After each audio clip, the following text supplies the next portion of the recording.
You're listening to Overseas Dreams.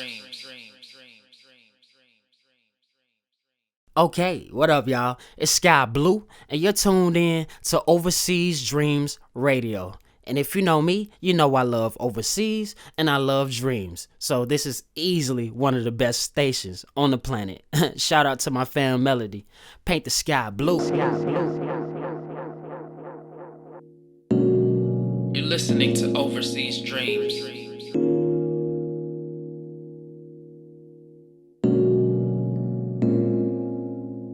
What's up, world? This is your girl, the official Melody. You are tuned in to Overseas Dream Show 39. This is the best radio station on Earth and in space.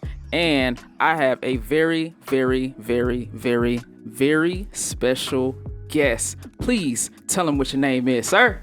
Hello. My name is Keith Edward Sowell. I am a Fayetteville native poet, spoken word artist, worship leader, college advisor, all of the like. Keith Edward Sowell. So well, and he does it so well. And this is the man with the many hats. This dude is always rocking a hat. Gosh. Yes, the hats, always. When there was we were in Knoxville, there was a hat stand on location, and somebody made sure to find me out and was like, "Hey, wow. Go get you one," and that's I hilarious. got me one. That's hilarious. Yes. So this dude is a really dope poet. Really just, oh gosh, I'm trying to remember the first time I saw you. It had to be a Sweet Palette, I'm sure. Probably. I think it actually was in Sweet Palette. It was either Sweet Palette or Coffee Scene, but I'm pretty sure it was Sweet Palette. Because I went from, I hit up Coffee Scene first, and the next place I was at Sweet Palette. So maybe. Yeah, so if you are in the Fayetteville, North Carolina region, it is so many open mic events, spoken word events. There's a lot of slams in Raleigh and Durham. I'm trying to hit up a couple of those. But right now, we're dealing with Fayetteville. It's a whole bunch of events going on. And I'd be remiss if I did not plug in the Facebook group, Poetry in Fayetteville. Follow Poetry in Fayetteville. If you're in Fayetteville or around Fayetteville, it's so many events y'all plug in. But without further ado, welcome to Overseas Dreams. I am glad to be here. It's my first time on a radio station, so I am blessed and love this opportunity that you gave me to share the mic with you. Yes, this is your first time on the show, but he is my very first poet feature. Yes. Very, very excited for this show. It. Yes. So, I guess my first question is, when did you start writing, and what made you start writing? And was it poetry, or was it journaling, or was it? It was poetry, because I was never really a writing person. So in high school, I graduated high school in 2016 from Grace Creek High School in Fayetteville. I'm a youngin'. And I always did speech and debate since middle school, which is like essentially, I did the speech part, which is essentially acting out scripts and such. And I did that through high school as well. In my junior year, the English teachers got together with some sophomores and juniors, and they started up this poetry team, spoken word team, and a lot of us were like, wow, what is this? We've never seen this. We've known poetry to be, Dr. Seuss, Edgar Allan Poe, all of the like, and it was like, wait, you're bringing life to this? And I kind of casually moved from speech and debate over into poetry as well, because I could see myself expressing myself through that. So it started back in 2015, and what started as a hobby ended up being like a mode of expression, a mode of therapy, and so much more throughout college. So yeah, 2015. It's crazy you say that, Dr. Seuss and Edgar Allan Poe. I tell people all the time, I used to hate poetry. So, okay, for my listeners out there, I have overseas dreams. I make music. What you may not know is I'm a poet myself. I just don't talk about it. I don't talk about it. Not enough. Look. I'm working on that. But I used to hate it. My very first poem was written in 8th grade. Wow. But it was for English assignment. Like, Yep. you know, I had to get a grade. Yep. And it was like, I don't know, you know, the sky is blue, the sun is out, the birds. Oh my gosh. It was just like, this is why I hate poetry. Roses are red. Yep. You know, the kids come out to play and stuff. Yep. Mm-hmm. But my understanding of poetry was it's Shakespearean. I was like, that's not me. And so you couldn't get me, like, poetry was just it wasn't it. And I'm not gonna tell the story right now, but anybody that knows this story, which ain't a lot of people, but my freshman year in high school, I had a friend, she was writing, and she let me read it, and I was like, oh, that's really dope. And I was like, I wish I could write like that. She was like, you can.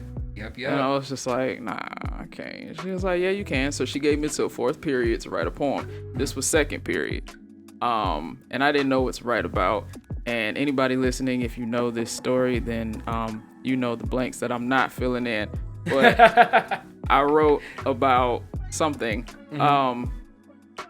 And it was really, really good. It was an embarrassing moment afterward because more people got to read this poem than just her. Yep. That's how it is. It goes farther than what we intend. Yeah. But I've been on a roller, like, at that time, it wasn't therapeutic. It was just, I can do it. I like to do it. It really didn't become therapeutic for me until 2021. Not even too long ago. Okay. Yeah, and I really didn't even start going really hard with it until last year. Wow. So it's crazy that, you know, I've been writing so long and it's like just now taking off. Wow. But it's, look, right on timing. Right on. You know what? You're right. In due time, yep. You're right. So when did you start performing poetry? Or were you performing back then? So for the team, the high school team, they made you like audition in front of all the original members. Which wasn't nerve-wracking for me because, like, with speech and debate, you perform in front of people anyways for competitions and such. And so I started performing instantly, and then made the slam team in college at Duke my freshman year, and did it junior year did it sophomore year as well, and I was captain of the team junior year, and we made it to semifinals. So yeah, I've been performing it since my first year of really writing it back in 2015. This man's a professional. Not even. He claims he's not, but he is. Because what y'all don't know is he has 2 tripods to record himself. All credit goes to this year's Poetry Month. Look, that I feel like it brought out a lot of creativity from a lot of us, yourself included. Okay, let's talk about that for a second, because I have never in my life made myself write a poem a day for 30 days, and I did not only get 30, I got 31 out. Yes, overachiever. And at the end of April, I was exhausted. Yep. I had writer's block like crazy after that. Like, is that something you do every year? Oh my God, no, this is my first time. Wow. This was my first time because I heard people talking about it. I had a friend last year who was talking about the 30-30. I was like, okay. And then I saw them do it, and then I became interested. I started seeing, poets that we're around in the scene do it as well. I was like, I'm gonna challenge myself. I wanna not just write poems, but I want to film it at times. I want to do haikus. I want to do reels and such for social media and such. And it was, like you said, it is a challenge to stay consistent with it. Yes. And then after it's done, it's like that. Look, it's like it's like a whole workout. It's like the whole lactic acid building up in your body. Then you feel like you can't do nothing for days at a time. That was me with poetry. I was like, I'm putting the pen down. Y'all got 30 poems out of me. That's enough. That's enough. Man, and the crazy thing is, I think I went the first 22, 23 days and I was fine. It wasn't till like the 23rd, the 24th where I really started struggling. I was like, I don't know what to write today. But I gotta make myself right. That was day 15 for me. You did better than me. I'm shocked, honestly, because after I got out 3 in 2 days, I was like, I ain't never done this. I think my record is a poem for 7 days straight, but it was real light. This was back in 2016. I just wanted to see what I could do. It wasn't anything vulnerable or deep or personal. Not what the world gets out of me now. Okay. So it was, oh man, that's definitely experience.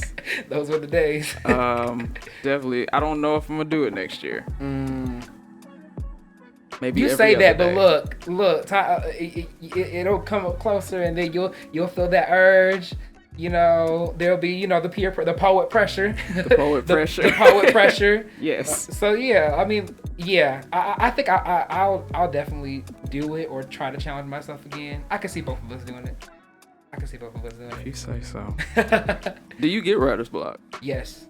Like, most definitely. How bad is it? Because see, when I see you on stage and I hear your stuff, I'm like, this dude can write. Oh man, he just be writing. He writes for a living, like. Oh gosh, it's crazy that you say that, because it's like I be seeing some other poets and I'm like, I want to be like that. They'll write. There's certain, everybody has their own style, and I'm trying to push myself to branch out of that and to, because even my slam coach back at Duke, she always kind of enforced the, like, before we can perform the stuff or anything, the writing has to be good. That's the basis of it. The foundation has to be good.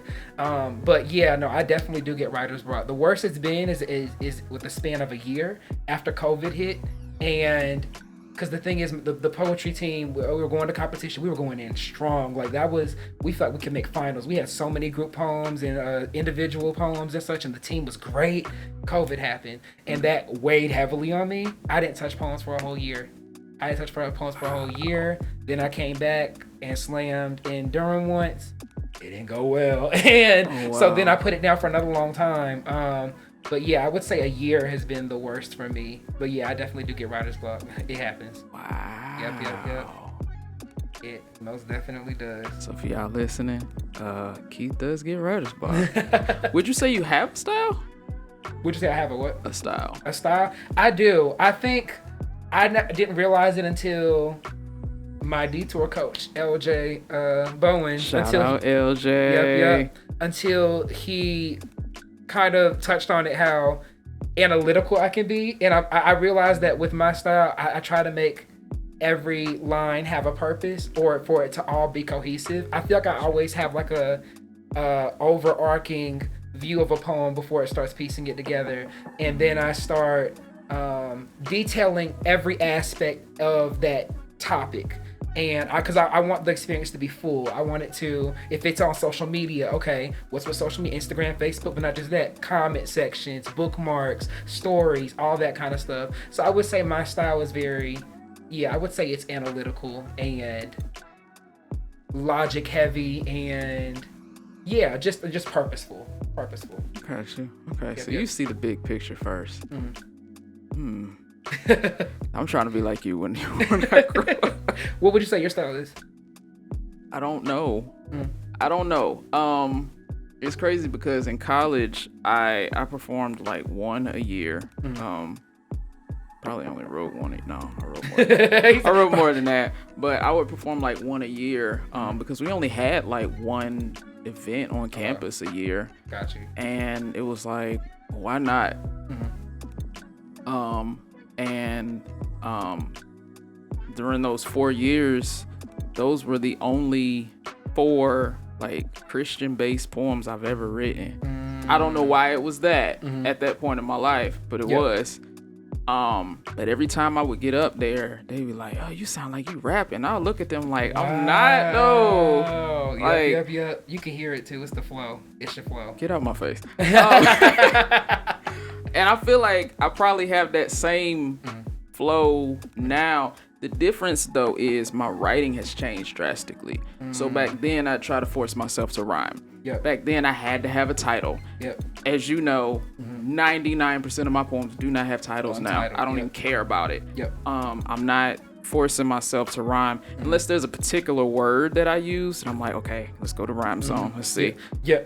But outside of that, I'm just writing from the heart. So now I don't really see how people are like, yo, you sound like you rapping, because my flow switches throughout the poem. I love that. Yep. I don't know that I have a style. It's crazy because they say, the saying is that those with like the rap flow or rappers or such, they have the advantage in like poetry, slams, all of that. They say because the wordplay and the things rappers and such can do with their words is just like next level. So look, if you got it, tap into it, because not all of us got it. Not all of us got it. I mean, when I write, sometimes there is a flow to each line, depending on what it, and it also depends on the poem. There are some poems that I reserve for certain spaces, like Coffee Scene. That I know it's a mellow poem, it's family friendly, so I'll do it at that space, and I'm gonna be mellow about it. There are other poems. I guess I'll use Harry Potter for example, because the first one that came out of my head. That I'll do it like Big Apple or Sweet Palette. That it can be hype at times, or there's just certain creative lines about it. Like for example, that particular poem, the very first chunk of lines that came to me is the chunk of lines that people go crazy over. Wow. And that was the first part that came to me. Wow. That makes perfect sense though. So it depends on the poem. Is it a love poem? Is it a heartbreak poem? Is it a diss poem? Look, that's very real too. Look. It just depends. Or is it, I'm in my head, I don't know what to write, and I'm just making myself write poem. Usually those are gonna be the mellow ones. But yeah, it just really depends. I don't know that I have a style. No, that's that. I thought a lot of us do that unintentionally, or even just like unconsciously, where we write poems for certain spaces and stuff. And even you just talking through it, that made perfect sense. Like I can already see how like the Harry Potter would do well, like a Big Apple, and like certain other poems would do well for Coffee Scene and such. Like so now I don't have that in mind when I write. I write it, and then afterwards I'm like, this is what this would be good for. Yeah. Or we'll talk about this a bit later, but or it might be like, maybe I could slam with that. It's just, and I don't have too many of those poems that I feel like are slam worthy, but we'll talk about slam in a minute. Yep. But yes, let's go ahead and get into this next track. Children of Zeus, Royal. Love this real smooth track, but don't go anywhere. We will be back. It's show 39. Mr. Keith Edward Sowell in the building. Right here, look. Keep it locked.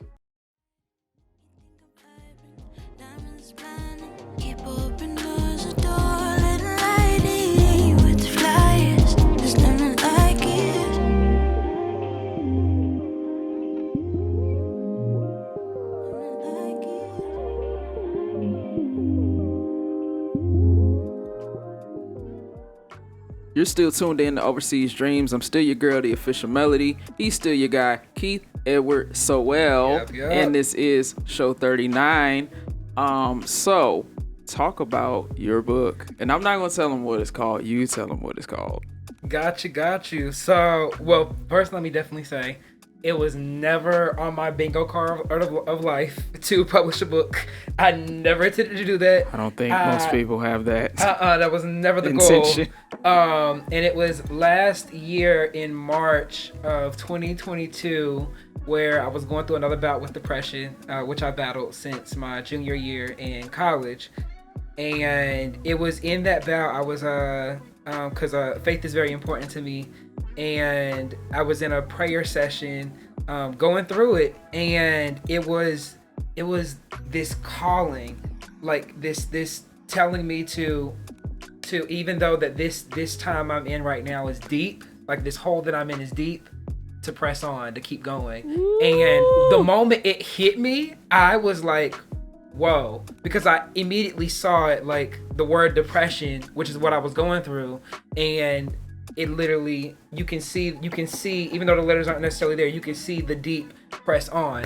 And so, and I was like, God, I was like, I don't know about this. I was like, I don't know about this. But it was with full on certainty that I knew that this was going to happen. I remember telling friends about it, and you know how friends are. They're just like, oh, that's great. You have another idea. Like, okay. But when it actually comes fruition, then it's like, it's different.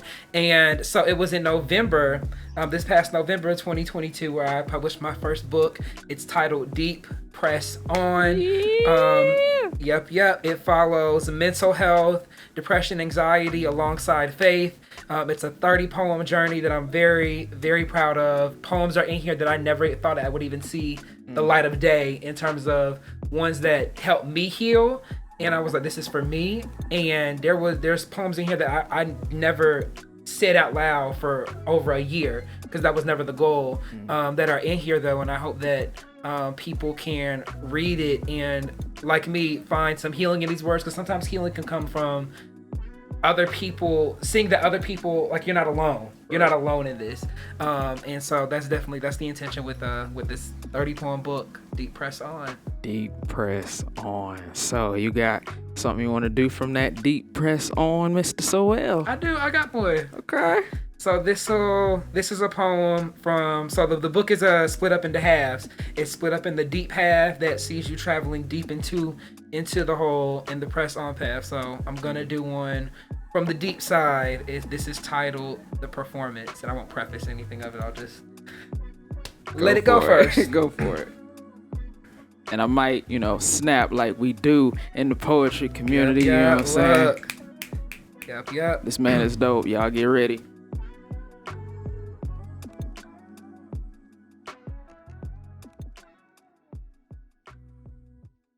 Showtime in 3, 2, I have made a performance of living.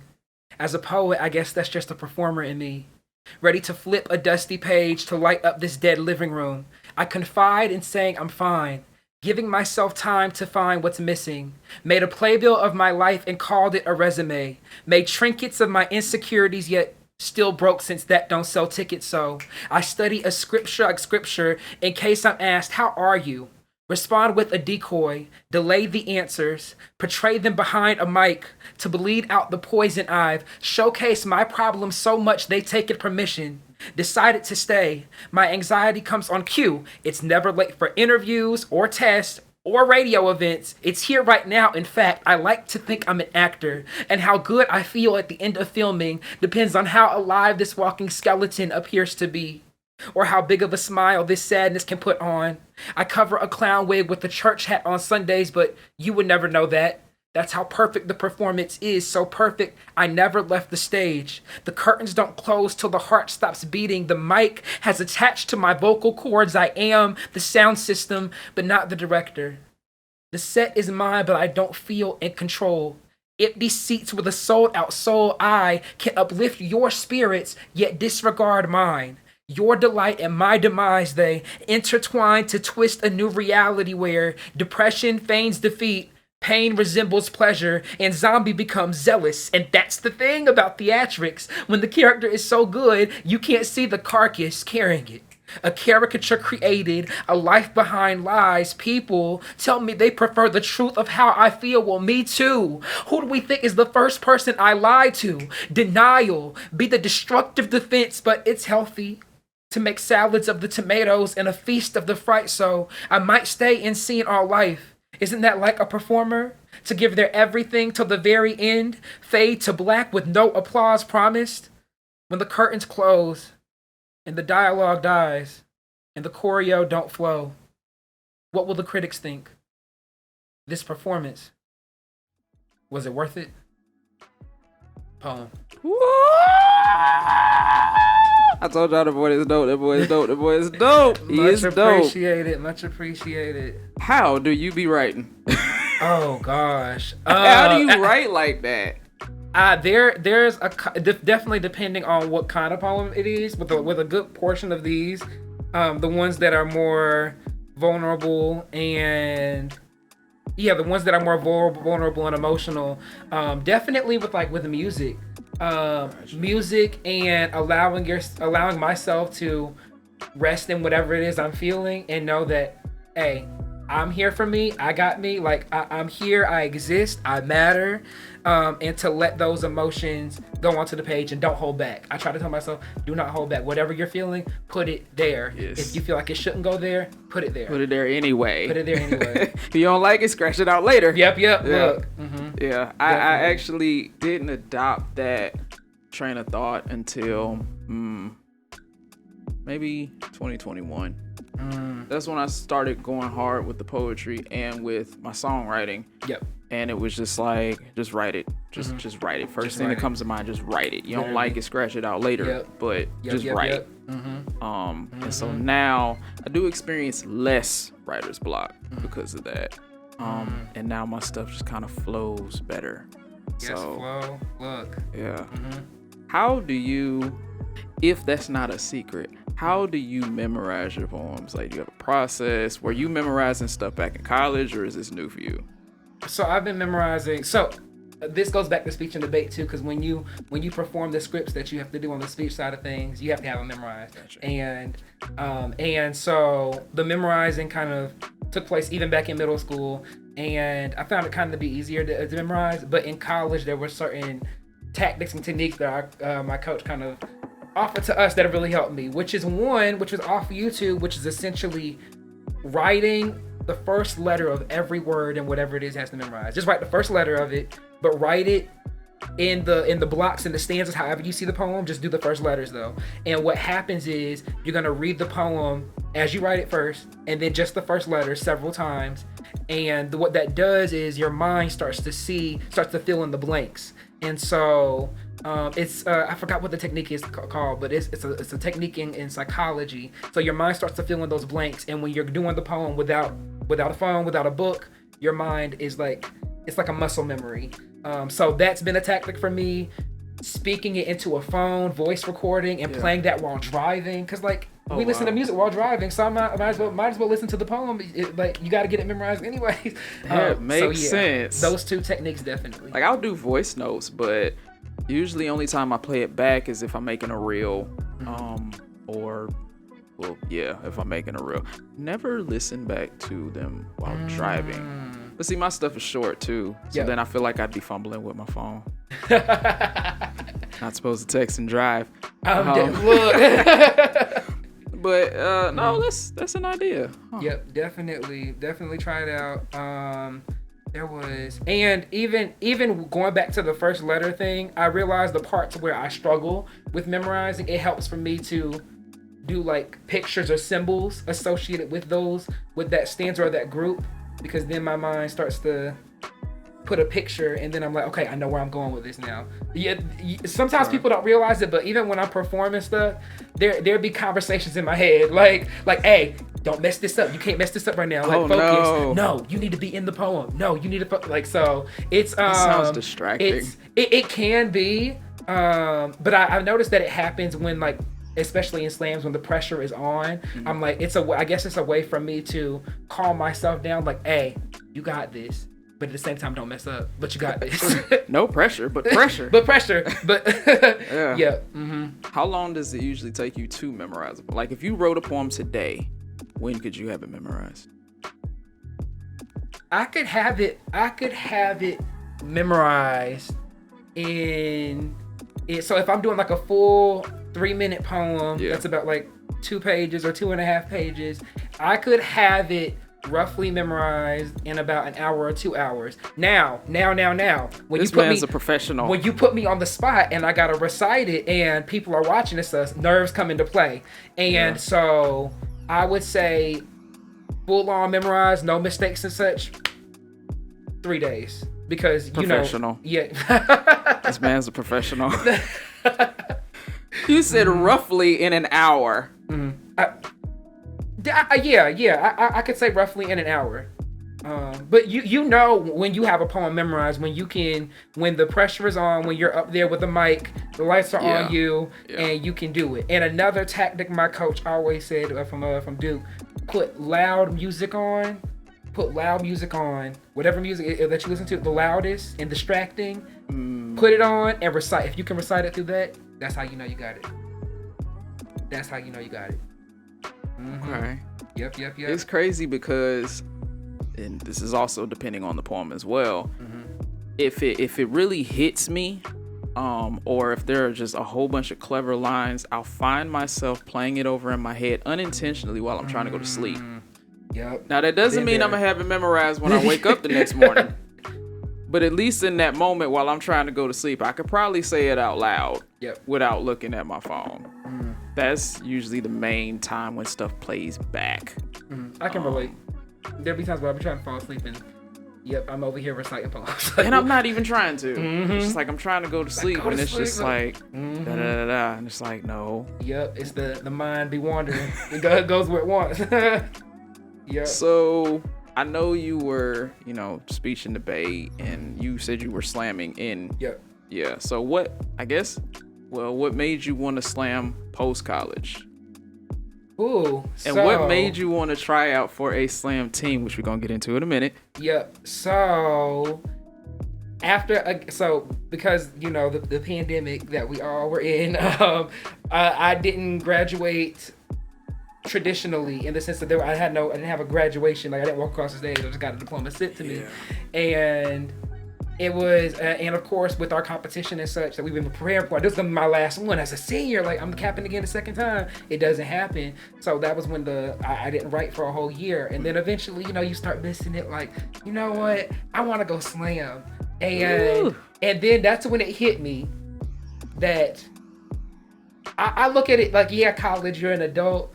But outside of college slam, that's a whole different sphere. Okay, that's a whole different sphere. It felt like the expertise and seeing people, that are older than you, where they live a lot more life, more wisdom and such, seeing their writing and such, and then naturally you lose because you know what I mean. Happens. Those losses, that first loss, it hit me hard because it was like, yo. What happened? But it's what made me push harder and write better. I feel like I'm writing better than what I was in college because of that. So I would say that the longing for it again I feel like familiarity, because like college ended so abruptly and such. I feel like I wanted slam to kind of fill that gap, and it beat me, but then it started filling the gap, and that's what led me to want to. As soon as I found out about the Fayetteville Slam, I was like, oh, yeah. Why not? Like, I've been in Fayetteville all these years. Why have I not done this? So, yeah, definitely. So do you specifically write for slam, or you just write and then you're like, yeah, okay, that would be a good slam piece? I feel like before I start writing, I know if it's going to be slam or not. It goes back to that having, for me, the overall picture first. And so when I sit down, I'm like, I need to write a slam piece. I need something that I'm going to be able to perform. That's when my mind kicks it into gear. Like, okay, this is it's not formulaic, but that there's some key things that every awesome slam piece has. The hit lines, the moments that draw people in. How is this going to look? You performing it? Is it meant to just be sitting still? Is it meant to have the choreo and the movements to help describe the story? Because not everything needs that. But yeah, I would say a good portion of the times I know before I even write, is this for slam? Is this for me? Is this for an event, casual space? So yeah. Professional. This man's a professional. He keeps trying to tell y'all that, and he keep laughing it off, but he's a professional. Look, I'm very much learning. So I have a request that I know you did at Southern Fried. We'll talk about that in a minute.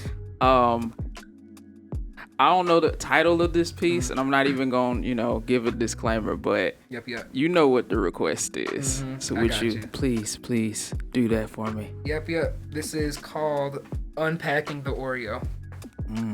America's favorite cookie.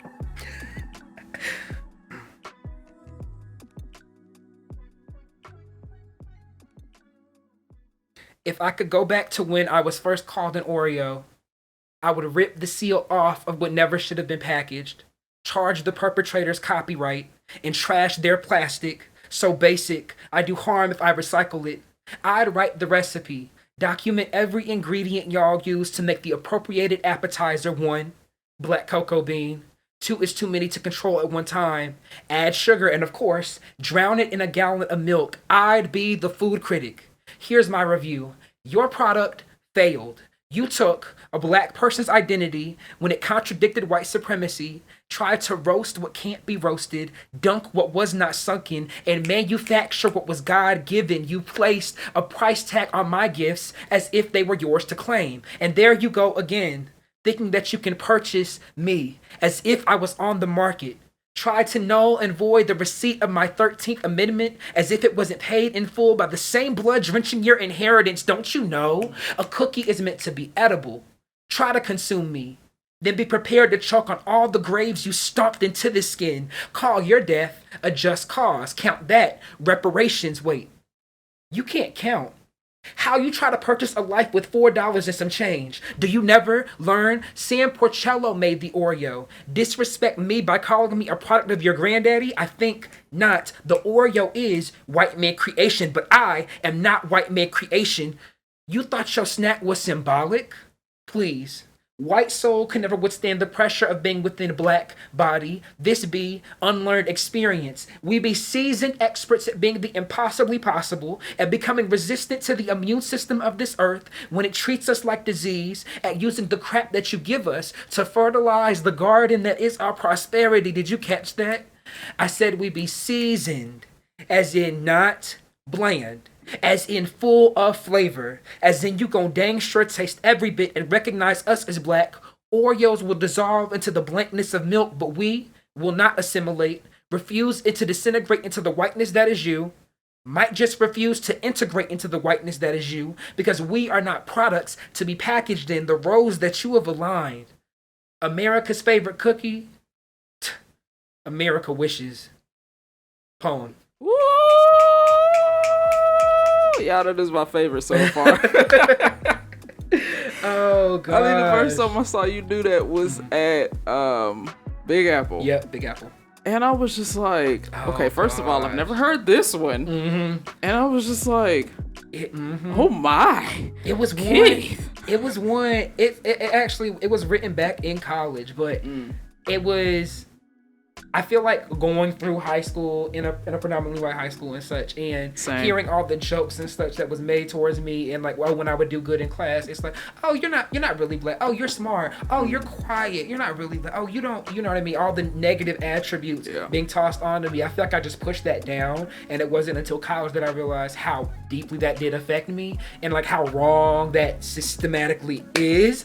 And that's where that poem came from, my sophomore year in college. And I didn't do it after graduating because I felt like, again, feeling like, oh, this is a different space. Everybody's writing is high level. This isn't really people aren't gonna resonate. And the reaction was completely different than what I thought. Sir, that poem is wow. All tens. Thank you. If I had if every finger on my hand was a judge, it would be all tens. All tens. Thank you. Y'all, please be sure not to go anywhere. We're still here with Keith Edward Sowell. This is show 39. I'm still your girl, the official Melody. We about to get into this next track. This is Sango and Spazzy Rocket with Hipster Girl. Keep it locked.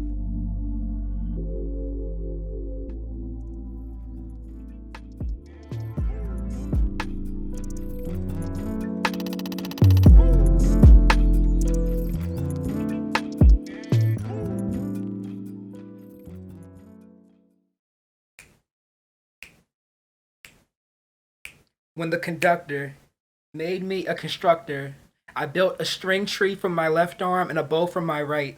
For 8 years, I was a violinist, lived my life to the rhythm of an orchestra. Fast forward to college, where my second heart gathered dust out of fear of not being good enough. I no longer see the conductor, but I can still hear the metronome. Tells me to slow down, keep calm. When I'm surrounded by Olympic sprinters, it reminds me to walk my own pace. When everyone around me seems close to finding the next breakthrough medicine, it lets me know it's okay to focus on my own healing first. Tells me to breathe in, breathe out. Because I forget sometimes that breathing oxygen is more important than answering oxygen on that chemistry test I failed, or that biochem test I failed, or that organic test I failed. This rhythm repeats.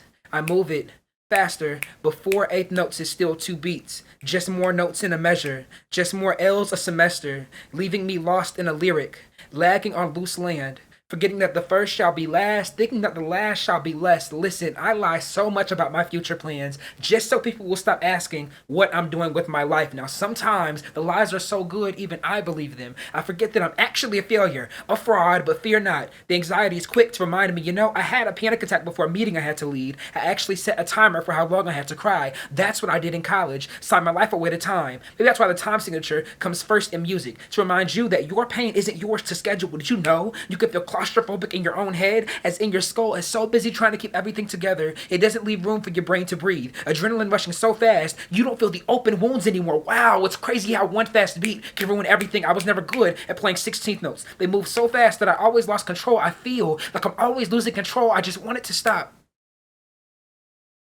And when it does, I always find myself in bed or on a couch, crying myself to sleep. It's funny. Because when composers can't think of a note to fill a space with, they tend to think a rest will solve their problem. Like how I keep thinking that a rest will fill the gap that anxiety has left in my joy. And by the time I realize this, the metronome has started again. And I slow down. Keep calm. Breathe in. Breathe. Poem. Ooh, I want to say I think that was the first one I heard from you ever. Mm-hmm. Yep. That was the metronome. Yep, I was like, who Oh, is this man. dude and how does he write this? Oh, And gosh, like, was he in wow. band? Like, what is going on here? Oh gosh. This dude, first of all, knows some music terminology. Mm-hmm. Yep. But yeah, I was just like, wow. I think that was definitely the first one. It's crazy because that's one of I never really write my poems in one sitting, but that one, that is one of the few, if not only one, that I've written in one sitting after I had my first panic attack my senior year of college. And that was one of those ones that never thought I would use it in slams and such, or even at open mics and such, but it did a lot for me, and I'm glad to see that people have been resonating with it and such. Like, I feel like I've gotten out of the poems of the book, that's like one of the, one of those ones that's, so. I think that sat with me the most when I heard it, because I used to be in band from like 4th to 8th grade. So I knew everything that you were saying. But it was just like... When people pick up on that, when people pick up on all the because it's like, you know what I mean? It's like as poets and writers and creatives, we want to dive deep into the areas that we know, but we also have a responsibility to make sure that it's understood from people who may not, be in band or orchestra, and that was a challenge. But I feel like I was able to do well with breaking it down, but still appeal to those that I understood that. I had that struggle with the Harry Potter poem because I was like, okay, I know a lot of people like Harry Potter. Yep, exactly. But a lot of people don't like Harry Potter, and they probably never seen a movie or read a book. So those people are not going to get my references. Who's the majority? I was like, I'm going to write this poem anyway. Yeah, it's getting done. It's getting written, and I'm going to perform it anyway. But I just don't know, like, who's going to get it, who's not. I don't know what the reactions are going to be, I think two things that actually work in your favor with that poem that I've seen. One is that it's the poem, the topic and such and everything is relatable. So like, even with the references and such is like sprinkles on like a ice cream sundae. It's like when you get it, like, oh my God, it hits. But it's at the same time the poem itself still hits. And two, one thing that our performance coach, who's the husband of one of my teammates, is that he said, he's a comedian, is that when you get a all you need is to get a reaction out of pockets of the audience. You don't need to get the whole audience, because once you get pockets, then it starts to travel. When some people react or snap, then the snaps start to go out, and that's what that poem does. It those of us that get it, because when I got it, I was like, ooh, and then it starts to go. So you're a Harry Potter fan? Oh, look, I wish I need to read the books. I'm going. I hope to at some point. It's a challenge. I mean, you can get by with the movies though. I mean, I didn't reference anything that wasn't in the movies just because I've read all the books, but I'm not a huge reader. I don't remember all the stuff that's in the books. But I've seen all the movies probably 3 times each minimum to to be able to do that. And my thing with that was, I want to write a love poem that has Harry Potter references, and I started to struggle when I started to focus more on the Harry Potter references. And I was just like, I can't write anything. I need to finish this poem. And I got my focus back. I was like, no, this is a love poem first. And then I was able to finish it. And that showcases through it. That even goes along with the sprinkle reference, how you had the foundation of it being the love poem and that experience, and you were able to like transduce it, like the Harry Potter references and such were a conduit, like a means to get it through. Gotcha. That's why it hits. It does what it needs to do. I'm glad. It does what it needs to do. So, you made Detour Slam Team. Oh my God, yes. 2024, I'm coming. I'm telling y'all that. Look, I'm gonna be defending my seat. I'm ready. That's fine. I don't necessarily have to have your seat. But you coming. I'm coming. You coming. Absolutely. Period. I got a little over 6 more months. So that's it. So what was the process, if you could talk about it, leading up to Southern Fried, and what was Southern Fried like? Ooh. Because I can imagine like it's a whole, what is it, like 4 days? 5 for us. So we got there a day before competition started, because you need to get settled in, meet with the group, and practice and stuff before the first day. So 5 days. But the actual thing itself is 4. Yeah. It's an experience. What? So that process leading up to it, cause our coaches, LJ and Monica Bowens, they definitely coach the heck out of us. Like they had us, like we were drilling. We got so much good advice and wisdom, and even throughout that process, we weren't even they allowed us opportunities to also receive wisdom from actors, from other poets, from writers, from poets and such. So we were getting multiple pools of wisdom and critiques, and being able to apply it. It's such a wild experience, because this was a team. I feel like it gelled so well. Like before the poems and everything, we genuinely loved each other, and it became like a family unit. And that's what I hope it continues to emulate with future teams as well, as that closeness. Right. And then therefore the group poems start clicking and working. And that was honestly one of my favorite parts, is because when we write an indie, it's our stuff. But when you write with someone else, you start to learn their strengths, and you're able to adapt, and you learn things from them. You're becoming a better writer through others. So that experience leading up to Southern Fried, it's so much learning, and it's so much you developing. If I look at myself from when I first auditioned to now, I can see the improvement. As you should. And then you have Southern Fried happens, and we get so much opinions and such, and people saying like, okay, this is what you can expect. When you're there, it's like it's times 10. It's the amount, the level of art that all these people have. I can imagine. There will be performances and writing and lines, and you're like, dang, I wish I would have wrote that. Or like, dang, like what? I you know what I mean? It pushes you though. It pushes you. And so Southern Fried, it's like mastery of a craft. The workshops were amazing. There's workshops. There's workshops. There's open mics. There's events. There's nerd slams for like all the anime, all the cartoons, all the references and such that you would get. I'm a nerd, so I already got it.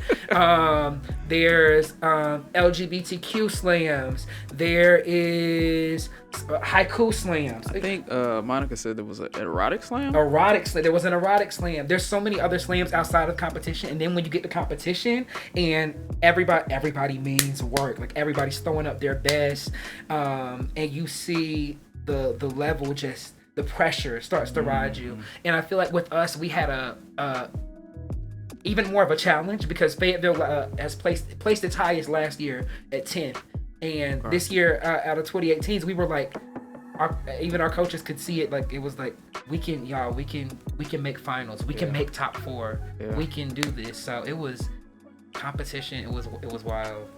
It was it is unexplainable by words, and then after it's done, you feel like this. It's like they call it Southern Fried withdrawal, where you're like you don't know what to do because it's like you know what I mean. It's like you get there and you immerse yourself, and then it's like, dang. Now what? You know, now I'm like counting down the days for the next one. Right. Mm-hmm. Did you write while you were there? Did I write? Or you were just practicing? So because we definitely drilled a lot and practiced a lot even there. I wrote a lot of new ideas and such that came up from just being in the spaces and things that I'm writing on now. So I wouldn't say for some people definitely did write, you know, but yeah, I would say I wrote a lot of ideas and concepts and such down. Yeah. Okay. Yep. I got look. My mind is brimming with so many. I believe it. Yep. So I've been following Right About Now for a couple months. Yep. Not too long because I just started not too long ago, like finding slams and just poetry groups on YouTube and Instagram, and they were the ones that kept popping up. Right About Now. Yep. And so I figured they were gonna be there. I was like, I know it. I already know it. Yep. What was it like going against Right About Now? So with leading up to that finals, we won all of our preliminary bouts. With this particular set of 28, the way this one worked out, you needed to win every single preliminary bout to get to finals. Oof. You needed to win a second because all the top 4 teams were winning every single one. So it's top 4. Yep, top 4 out of 28 teams. And going into finals as the top ranked team scoring wise, we were number 1. They were. I was folling. Oh, God. Like they're number 1. It's like people, I thought people looked at Fayetteville and was like, okay, we're going to be good. No, y'all got to work for this. And going into finals, it was us. It was Verb Benders, New Jeru from New Jersey, and Right About Now. And man, when I tell you, like that was a boxing match. Like seeing the level of creativity, because especially from Right About Now, it's like I don't even think I wouldn't even consider what they did. Like what they did goes beyond the word of poems. It felt like a whole production. It's like a whole experience. It's that stuff that you're like, dang, I wish I would have thought about that. There's lines even now that still rest in my head from that stage from them. Wow. And it's like wow. I mean, I believe it. They go live like every week. Yep. And it shows. It shows. And so being able to share that stage with it was a blessing. Like they've given me a lot of, I'm like, look, I'm coming back harder next time now. Right. Like, yeah. But no, like we don't take that for granted at all. Being able to secure our spot as like the top 4, as the 4th in the nation slam team, is not something we take lightly. 4th in the nation. Period. 4th. Yep. In the whole United States of America. My teammate, she says in the universe, because guess what? Mars could have came. They chose not to. Mars could have came. So some will say universe. You know what? See, Overseas Dreams is the best radio show on Earth and in space. Period. And Detour Slam Team is number 4 right now in the nation and probably the world and in space. Okay, so don't sleep on Detour. Yes. Don't sleep on Detour. So you got another one you want to do for us? I do. I'm gonna do actually one that I got to do at Southern Fried. This is one that it's a topic that really rested hard with me, especially not too long ago, graduating from high school and college and such, on the topic of school shootings. And it was one that was going to touch the stage for collegiate competition, but COVID happened. And so being able to work with my Detour teammate Amanda Bullard and finishing this poem and bringing it to life was so wild. And so I'm going to try to do her justice and do the individual version of this. This is called Code Red. This one is crazy, y'all. Beep. Public service announcement. What to do in a code red lockdown. You should always follow code red protocol. This procedure is used when there is an immediate threat to the school building. By now, you may have been conditioned, confusing this fight of your life for a drill. Do not be mistaken, for an active shooter has just entered the premises. We have trained you for this very moment. Listen to your teacher. They have been trained by the best handbook. You are to line up across the wall, head down, sit quietly. No one is allowed to leave their classroom. There should be no movement. We are concentrating you into small, confined, limited areas for good reason. Your teacher will cover the door windows. Do not be alarmed by this. The shooter will not see you, nor question why glass is coincidentally covered. Should the shooter be a stranger, follow code red protocol. They are unlikely to realize it is an average school day. If you stay quiet, they will think you are not there.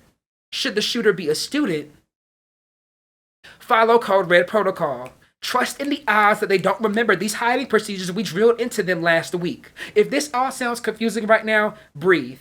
Knowing that the entrance is also the exit, so you know where to escape if the shooter enters. Breathe. Knowing that the screams mixed with shots next door will soon grow silent. Breathe. Knowing that the police will act in 15 minutes, or an hour and 14 minutes, somewhere in between that. Your instincts may be to panic or fight back, but this is not the Wild West. This is life or death. We trained you to sit quietly. There you go thinking about breaking protocol, a protocol that is somewhat protected for decades. There have been 366 school shootings since Columbine. However, school shootings make up less than 1% of firearm fatalities. Doesn't that statistic make you feel safe? After 20 years of this, you can trust us. Who needs procedures to prevent them when you have procedures for when they happen? Who needs counseling for mental health when you have a handbook to turn to? Who needs security when you have a teacher? Who needs alternative exits when you have a corner? Who needs renovation when you have pool open doors? Nullifying the protection of barricades. Your protection comes from this procedure. If it's broke, don't fix it. It makes no difference. The school cannot be held liable. You signed the waiver when you put on your book bag. The least you can do is follow the rules to best ensure your safety. If there are issues, they are political, to be bandaged by gun reform proposals. The gauze of new laws may take decades to stick, so for now, follow Code Red Protocol, the same one that worked in the massacres before that allowed thousands of children like you to step over hundreds of bodies like yours and escape blood-filled hallways like Uvalde. This procedure may be faulty, but it's functionable. You will think so too, as we rinse, repeat, and drill into you what to do in a Code Red lockdown. You should always follow Code Red Protocol. After 20 years of this, no other solution is required. Don't you trust us? Poem. Ooh. Ooh. Y'all, that poem is something serious. Oh, what was the first time? I think the first time I saw you do that was last month. Big Apple. Oh my gosh. Yep. Oh my goodness. I was like, wow. They went there. It was, I remember having cause it's like, I feel like with the topic of school shootings, so society wants to argue. Right. We need to get rid of guns. We need to ban guns. No, guns is all right and such. But I feel like this, even while we argue, school shootings are still happening. Right. So what we can be doing is making better our reactions to them, these procedures, and so that these kids and children are not just left for slaughter in classrooms, with no defenses, with no procedures other than sitting beside, like head down inside the classroom. What you gonna do when the shooter's a student? They know exactly what y'all doing. And this idea came back in college, and I remember my coach. She was like, "This is gonna be one that you're gonna have to be really careful with because of the topic and such." And I never could finish it, but getting with my Detour teammate Amanda Bullard to see how she was able to help me round it out and like give it like that whole last half and quarter I could have never came up with like if it wasn't for her. And just to see how we were able to bounce off of each other, it was something like I am grateful to have done it for people to see, because I think it's something that definitely needs to be discussed. You kind of had that poem on set aside. It wasn't even done. It wasn't even done. Wow. And this goes back to when we first got together as a team and we were discussing like potential topics we would like to write with each other. And as soon as I heard that she would be down to do it, I was like, let's do it.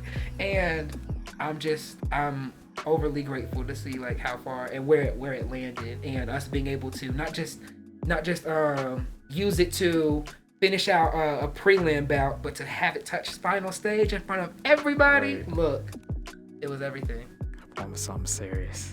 Ooh. So let's talk about that for a real quick second. Group pieces, like how do you even go about writing with someone else who might have a completely different style from you? Yep. Like that sounds like really nerve-wracking. It's so many steps before even the writing. It's that chemistry is so necessary, getting to know your teammates or your writing partners, not even just dealing with writing, but like their lives, like, okay, what kind, how is work, what is family like, what was growing up like, what makes them want to write, their aspirations and all of that and such. And once that chemistry starts to build, then you start to learn like, okay, how they write and everything. And then it's going into a topic that touches both of you, because if the poem, if the topic it's not hitting for you, you ain't gonna be able to write nothing about it. You know what I mean? It's just, that's just fact. And so I feel like it's getting that good foundation set, and then it is setting those parameters like, hey, whatever I write, if you have an idea to change it or you think it should be scrapped, do it. I'm not gonna be offended. Don't be overly attached to lines or even the poem in general, because if it needs to be scrapped, hear them out, understand that, and work through that. And so it's definitely like setting the parameters and trusting them, trusting their writing, and being able to say, I'm just gonna write. And if you see something that you want to do with it, do it. Like it's that level of trust to know that whatever I write is gonna be treated with care and made better. And if not, maybe not for this poem, then maybe I can use it elsewhere. Right. So yeah, setting the foundation, setting those parameters, and that level of trust. Ooh. All right, y'all, don't go anywhere. We got some more coming up from Keith the Beast Sowell. We about to get into this next track by Emma V entitled Be Mine. Y'all be sure to keep it locked.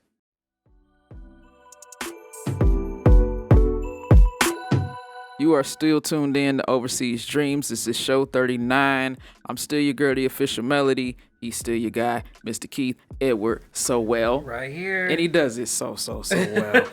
So well. Oh gosh, look, I thought that's becoming like a slogan, because I've had a couple of people that I think Nick Corman started that, because he always got catchphrases for everybody. He always do. Always. But I mean, the way your last name is spelled, it is well. Yeah, so I mean, might as well. I'm gonna just call you Keith the Beast. Look, I'll accept it. I receive it. Because this dude is a beast, and he's a professional. I keep trying to tell y'all he's a professional. This man is a professional. He's acting like he's not. But you've heard his story, and you judge for yourself. He's a professional. I'm trying. We try our best every day. So, what? I know you said, you dealt with depression and anxiety, and that's a lot of what you write about, especially in your book. Yep. How did that spark your writing, I guess? Like, what made you say, I'm going to write about this? Because though the mental health issues didn't become a thing for me until my junior year, and it is before that I literally never had any bouts with depression, anxiety, none of that. It was something that was it was very unknown to me.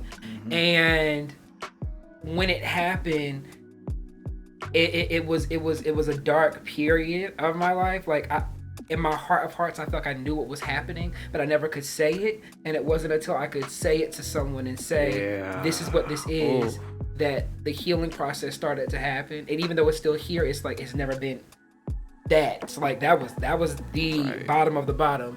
And I don't know, actually, because I was writing about it for me. It was healing and such. And it wasn't until, I really don't think it was until the calling for this book last March came that I started to focus so much on it. Because even before that March, the only poems that I had wrote revolving around mental health was Metronome, which I did a little bit earlier, and Never Too Far, which is a poem in the book that speaks from the perspective of depression. Those are the only 2 poems. And so it wasn't. I do think that this has been a calling for me to provide others a sense of solace that I found from being able to talk to someone about it, or realizing that it's not just me, or having that sense of no shame. Like, there's no shame in this, because I feel like in my battle, I feel like with a lot of people's battles, there's shame. It's like, oh, I can't talk to anyone about this because like it's just there's no telling how I'm gonna be received. I'm just gonna be told like, just be happier, or just do this, just do that. That word "just" is so undermining. Just do this. And so I wouldn't say until like last March that when this book happened that I started to write and focus on it. It's funny you say you knew what it was, but you couldn't say it. Yep. Oh my gosh. So I never dealt with depression. I was never depressed about anything. Same. Yep. I mean, I might have had a bout of sadness, but that's really just all it was.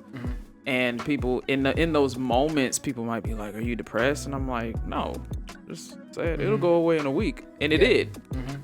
And that was it. And I can never tell you what was bothering me in that moment, but it was just, I don't know if it's homesickness or what, but that's all it was. Yeah. And when I noticed that it started becoming ongoing, wasn't going away. Yep. I was like, okay, yep. Well, it's not depression, because other people are depressed, and this looks nothing like that. Yep. It's so I'm just it's not depression. And then even when I started to notice, like, okay, all the it looks different. Yep. Even still, I couldn't say it. I was like, I am not gonna say this out loud. I cannot that do it. Real. I can't use that word. That makes it real. 1000%. And then I started going to therapy, which that was a hurdle in itself. I was like, I don't need therapy. I'm good. Like, yep. That's and I didn't jump on the bandwagon. I know therapy is in now. And so I was like, I don't want to jump on the bandwagon. I was like, I don't need therapy. I'm good. I just gotta snap out of it. Yeah. Like, I don't know what's going on with me, but and then life happened, and it got worse. Yep. And it was just like, okay, well, I guess I need to go, otherwise I'm about to blow up on everybody. Yep. About every little thing. Everything. Everybody can get it. Yeah. Everybody can get these hands. Everybody can get these words coming out my mouth. I feel like I'm going crazy. So, but even still, she was like, well, why can't you say it? I was like, I don't want to say it. It's just because I don't know that that's really what it is. Exactly. I probably didn't even acknowledge it to myself until maybe November, December, and I started therapy last May. Wow. So, like this last May, like 2022. Okay, 2022. Okay, yeah. So, yep. It was just like, this word is actually coming out of my mouth. Like, exactly. It's weird. Yep. And I admire you and your writing because you can write about it. Not saying I don't think I can, but I'm such a love poet. Which is I don't know that I can effectively write about it like you can. I've never tried, so maybe I need to try. I don't know. I love your artistry for that, because that area of love, heartbreak, all of that is I can't tap into. Just like how you feel like right now, like you're not able to tap into it. That's how I feel with that. And so literally the way that you're able to craft your words and art on that subject and have it like resonate with so many people, and me to be like, oh my God, like I felt that, is wild to me. It's so like, just as like how like you said the stuff about my writing with the mental health pieces. That's the exact same way. It's like the artistry, like it's just as you have that with mental health. I'm the exact same way with love. Like, you're able to tap into areas that I just can't right now. I just be writing. I just be writing. But and like most times I won't try to be clever with my writing. Sometimes it just happens. Yep. There are other times where I am intentional about it, depending on if I ended a line with a certain word and I just want to play on that word for a minute. But even then, I can only go so far before it starts to feel forced. I would love to write about depression, I think. Okay, I would like to. I don't know that I would love to. Because I have to, like you said, you sit in it. Yeah. I don't even want to sit in love emotions. I don't even like sitting in that. So I can just imagine sitting in whatever it is you're feeling. Yeah. It's a battle. It's a battle. And I feel like with me, first touched on something that you said earlier. There's even a poem in the book that touches on that, how it's the look. We think it has a certain look. It looks like a dark room. It looks like the frown, but in reality, no, it looks like a bright room. It looks like a smile on your face every day, going out in public, talking to people, going about your normal day activities. Yeah. There is no look. And for me, I've realized that it's hard for me to get over stuff if I just let it sit. And so for me, I'm like, you need to feel this now, because if you don't, it's going to hover and it's going to stay. And I feel like that's what poetry has been showing me, is that write it down, right. Talk it out. Yes. All of that can coexist with, because I feel like older generations, they'll tell you, just pray about it. All these things can go hand in hand. All these, it doesn't, and I feel like with depression, anxiety, I've come to realize is that God has given me access to prayer, as well as access to poetry, as well as access to other people, access to therapy, all of this to take advantage of. Use it. You can use Jesus and therapy. Most definitely. I think that was the trap I probably fell into in that moment. It was just like, I don't need therapy. I got the Lord. It's so common. But it's kind of like, well, he put doctors on earth to help save lives. Yep. Why can't I apply that to a therapist? Now, that wasn't my thinking in that moment. Actually, that just kind of came off top of the dome just now. Love it. Spontaneous. But I mean, why not? And then, my thing was, I don't feel like paying to talk to nobody. I know. Oh my gosh. That's the thing that people don't talk about enough, is that people say, oh, the help is out there. Okay, but you gotta pay for it. Yeah. So, look. It's not free. Yes, please. Talk about that. Let's talk about that. But I mean, I do think it's worth it. It is. Even if you just need an unbiased person to talk to. Yep. It's worth it. So. And as needed, because like you may, for some they may need sessions every month. For some they just need one or two. But like the exposure to it, I've always been telling myself lately is that to exhaust every avenue before I give up on something. Before I give up on myself, I gotta exhaust every avenue. I gotta exhaust every avenue. When I was just praying and I was ready to give up on life, it was like, no, I'm gonna try someone else. I'm gonna try this. I haven't tried that. And so that's been really big to me, is to try it. That's my biggest thing, was to give it a chance. Right. Give it a chance. You never know. Well, I mean, the worst that could happen, you're not good at it, or you just don't you realize you don't like it. Okay. Yeah, exactly. But what if you are good at it? Yep. What if you do like it? What if that ends up being your thing? Yep. 1,000%. So, 1,000%. Yeah. So, 2023 is half over. Oh my gosh, that's wild. How do you feel about the rest of the year? Oh gosh, I'm really excited because now that I feel like a good portion of the first half was Southern Fried and the preparation of it. Oh yeah, that kind of took up the first half of your year. It did. Like it was a good little block on my schedule. But I'm grateful for it and I don't regret it whatsoever. And I'm excited now. I get to focus on me as an individual in the sense of I intend to go on tour with this book, and that's been resting on me for a while. We going on tour, y'all. The creating merchandise, creating the instrumentals for my sets and such. Because I do want some of these poems to have music alongside it. Creating interactive pieces to get interactive with audiences and such. It's a whole thing. I'm excited for it to come to fruition. Just like the book came to fruition, right. The tour is gonna come to fruition. So I'm excited to just develop me. Yeah. Oh, they doing big things. Now, does this trickle into 2024? You got totally different plans for next year, other than making the team again. Period. Southern Fried. It trickles into it because I definitely and I have ideas for like the next book and the next book endeavors, but I want to give this one its proper time and this proper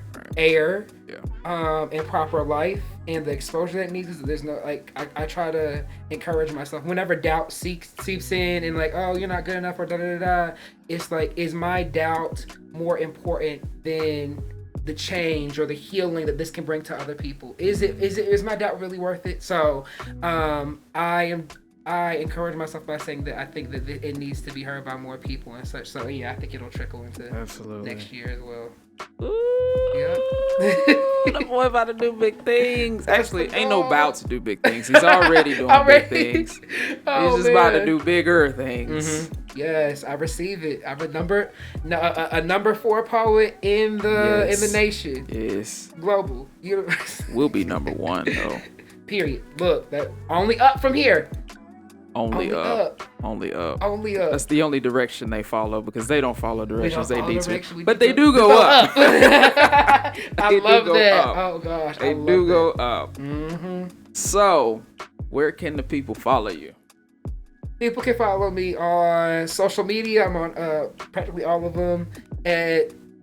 Facebook, Instagram, and TikTok is all at Keith Edward Sowell. So that's Keith Edward EDWARD Sowell SOWELL.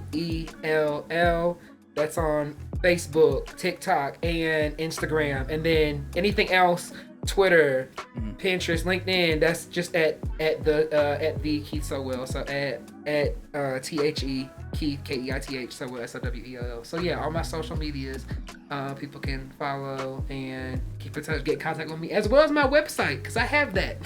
I have that, which is just KE. It's my first 2 initials, KE, and then Sowell SOWELL.com. So social media is on my website. Please go follow. So just to get back on the Instagram tip, just because that's the main one I use. Especially when I'm like putting reels up there. Like, are you trying to build something with your social media, or you just putting it out there? I definitely am trying to build the whole branding and everything. It is such a task. It's an ongoing task, I've come to realize. And with social media, I intend on making so many more poetry reels, but not just like a poem across it, but being as creative as possible with it, and also showcasing more of my performances on there, as well as also written poetry though too. Posting more written stuff, because I realize that people do resonate with written words and seeing it on there and such. And once the shows start happening, advertising those and posting videos and such from those, and workshops, because I also want to do workshops as well. So I'm gonna be the first one to sign up for your workshop. Oh my God, please do! So yeah, I definitely plan on using social media to help build exposure to all those endeavors and my branding and everything. So yeah, we're it's a process. It's an ongoing process. So man, this don't work. Serious work. It's not easy, y'all. Y'all know it's not easy. I can only imagine. But you doing it though. You working. Thank you. Much appreciated. This is a busy guy. He's very hard to get up with. He is working. Oh God, no, it's true. He is working. My friends know I'm horrible at responding to text, but look, call me. I will more than likely answer. But yeah, it's life. Life be lifing. Life is life. Life be lifing. Mm-hmm. It's I real. feel it.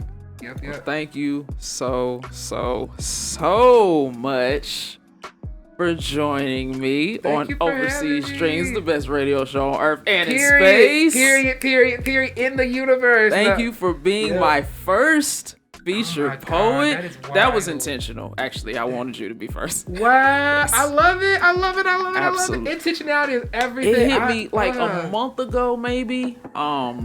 When y'all were the feature at Sweet Palette, I was like, I want Keith to be first. Wow. I don't know how I'm gonna make that happen, but I love it. I feel so honored. No, I really do. I feel so honored. Did this being my first radio experience, but I am grateful to have done it. You know, this is just a precursor, right? You're gonna have more radio experiences. Look, decree, declare, and I receive. Like, for real. I receive every bit of it. It's in the works. Speak it and it shall be. And it shall be done. Absolutely. Yep. No, I'm so beyond honored, to be the first too. Oh my God. But yeah, no, I really do appreciate it, and I had a wonderful, amazing time. Absolutely. Yep. Yes. So, y'all already know the drill. You tune in every Friday and Sunday on FarsideTV.com, Farside TV's Mix and Twitch channels, and now they also go live on Twitter as well. Y'all be sure to tune in every Friday and every Sunday, 8 p.m. Eastern time, 5 p.m. Pacific time. As always, next month and every month, wake up the ones sleeping on you. They will wake up. Okay? Until next time, y'all be blessed. Peace.